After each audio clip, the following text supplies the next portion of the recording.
नमस्कार मंडळी, श्री स्वामी समर्थ. मी रश्मी भोईर तुमचं पुन्हा एकदा स्वागत करते माझ्या या चॅनलवरती. आज आपण खंडोबा मंदिर, चोळप्पावाडा आणि राजेराय मठ हे पाहणार आहोत. सर्वप्रथम अक्कलकोटमधील प्रथम आगमन झाले त्या मंदिराला आपण भेट देणार आहोत. श्री खंडोबा मंदिर म्हणजेच श्री स्वामी समर्थांचे प्रथम आगमनस्थान. गेल्या काही वर्षात या मंदिराचं नूतनीकरण झाले आहे. मग बाळापाच्या घरी गेले चोळप्पाच्या.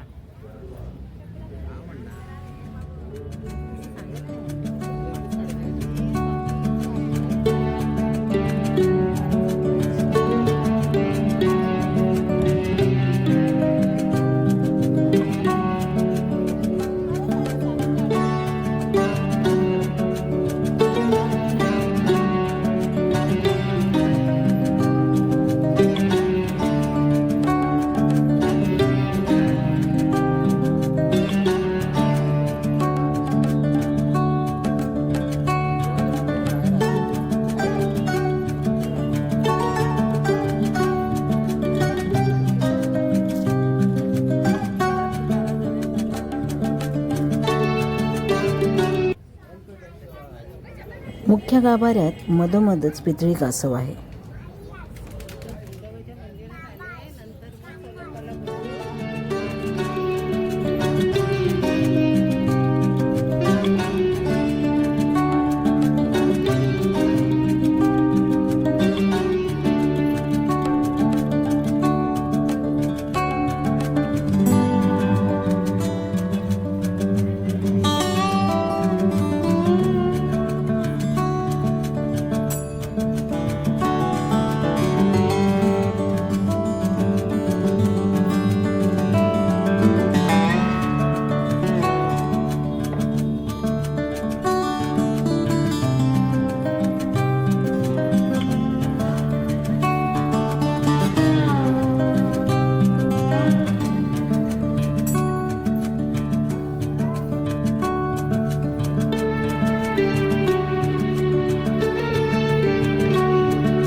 त्या काळी या ठिकाणी चौथऱ्यावर देवाचे मुकोटे आणि आजूबाजूला झाडाझुडपांचे साम्राज्य होते.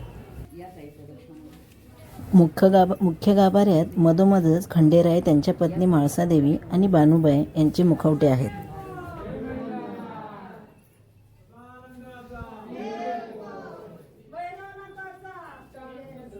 त्याच्या मागील भिंतीवरच सर्व देवतांचे फोटो आहेत.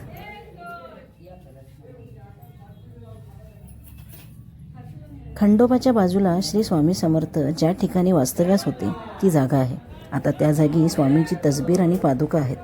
पादुकांचे दर्शन घेतल्यास त्या ठिकाणी स्वामींच्या अस्तित्वाची जाणीव झाली. तर आम्ही आता आलोय स्वामी समर्थ राजेराय मठमध्ये. अक्कलकोट बसस्थानक, स्वामी समर्थ समाधी मठ आणि वटवृक्ष मंदिरपासून शेअर ऑटो करून आपण इथे पोहोचू शकतो. मागच्या 1-2 वर्षाआधीच या मंदिराचं नूतनीकरण झालं आहे. अक्कलकोटमधील उत्तम राहण्याची सोय असलेला मठ आम्ही अक्कलकोट भेटीदरम्यान पहिल्यांदाच भेट दिली होती.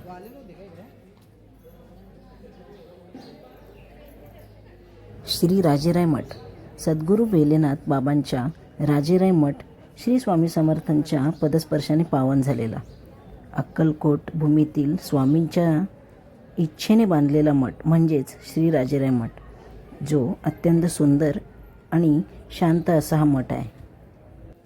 श्री स्वामी समर्थांच्या चैतन्य पादुकांचं मंदिर व सद्गुरू बेलेनाथ बाबांचे वास्तव्य असलेला हा मठ शके 1877 साली हैदराबाद संस्थानाच्या एका जहागीरदाराकडून बांधला गेला.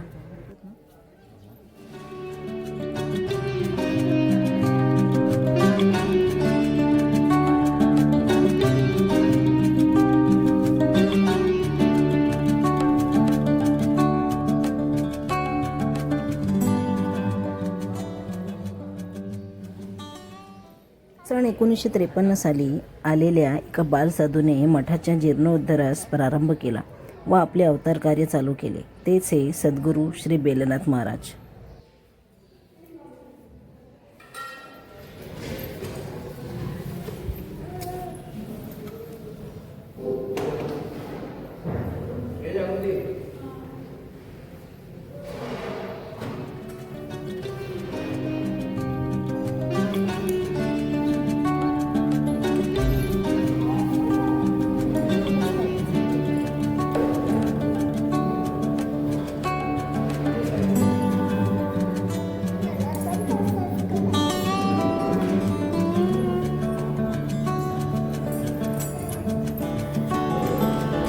हा जो राजेराय मठ आहे तिथे प्रसादाची सोय असते. तिथे दर्शन घेतलं की इथे प्रसाद तुम्ही प्रसादाचा आस्वाद घेऊ शकता.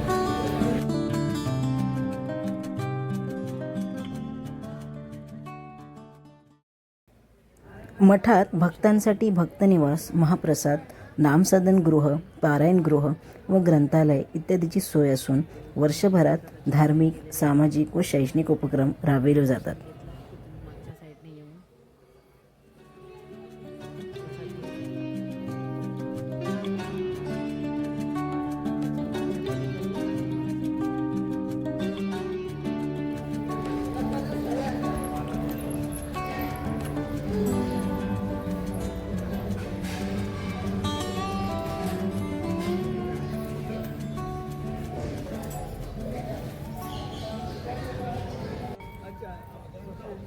राजेराय मठाच्या समोरच सद्गुरू बेलनाथ महाराज यांचा समाधी मठ आहे.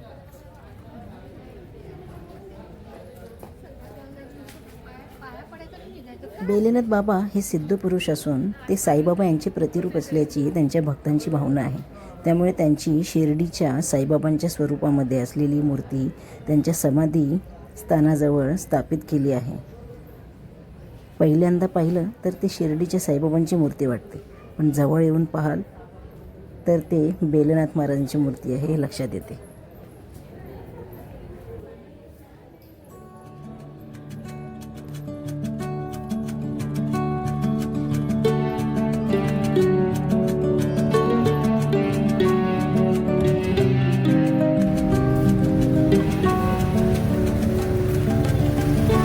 राजेराय मठाच्या थोडंसं पुढे आलं की लेफ्ट साईडला रामाचं मंदिर आहे.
मम्मी हा खाली आहे. अरे अजून खाली आहे का?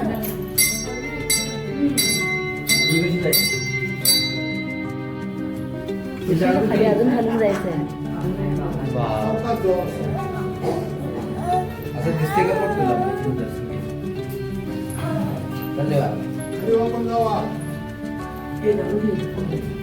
खाली खाली वाकून जावं लागतं. जाईल ना, जाशील तर. इथं बसते का? इथं बस मग. नाही तर बस मग दर्शन घेत जावं.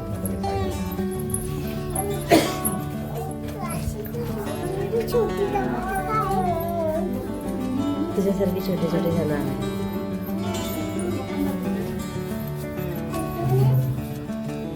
श्रीराम.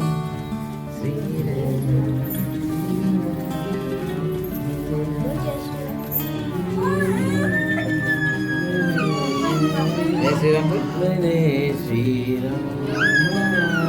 राम आएंगे तुम बोलते ना का गाणं? हे बघ तू काय ना?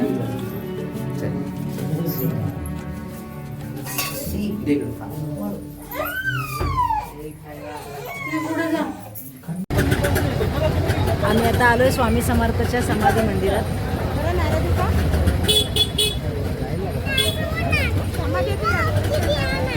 बोला. ही बघा, ही आमची डियाना.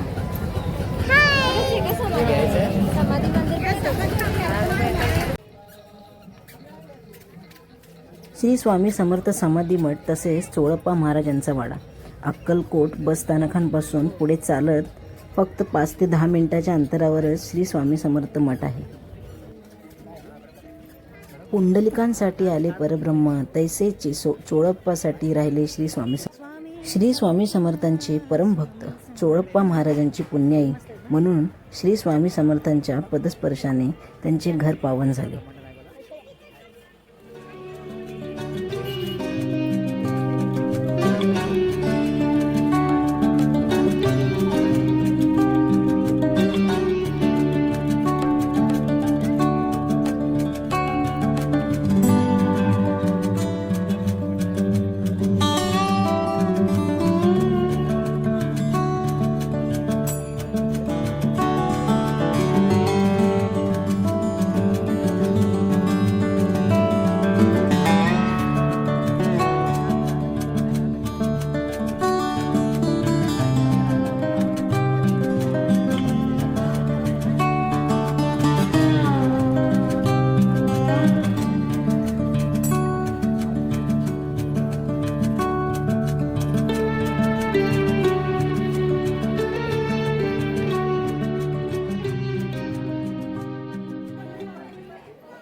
अठराशे 57 साली श्री स्वामी आजोबा हे चोळप्पा महाराजांच्या घरामध्ये राहिले आणि 21 वर्ष निज वास्तव्य केलं.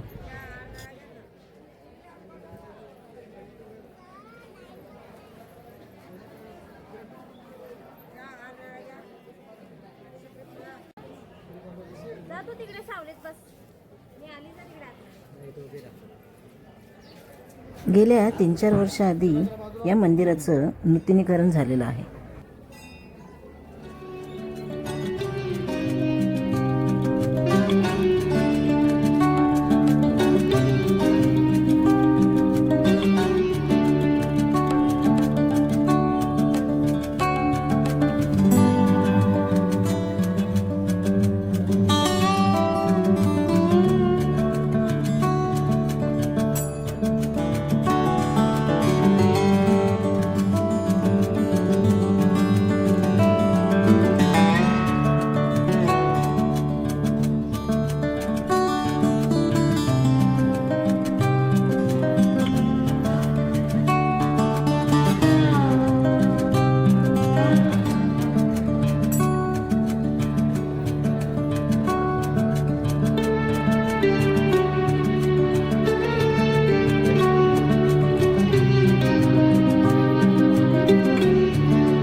मठात स्वामींचे परमभक्त चोळप्पा महाराजांचे फोटो आहे.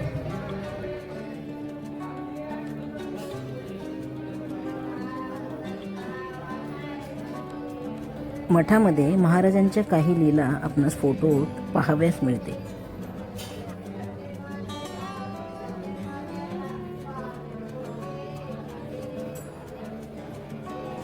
चैत्र वैद्य त्रयोदशी शके 1800ला स्वामी महाराजांची योग्य समाधी लावली. वटवृक्ष झाडाखाली त्यांच्या आज्ञेनुसार देह इथे आणून समाधीस्थ करण्यात आले. हे त्यांचं मूळ स्थान आहे. तर हा भाग मी इथेच संपवत आहे. तुम्हाला माझा हा व्हिडिओ कसा वाटला हे कमेंट करून नक्की सांगा. आणि हां, श्री स्वामी समर्थ लिहायला विसरू नका. चला तर मग, श्री स्वामी समर्थ.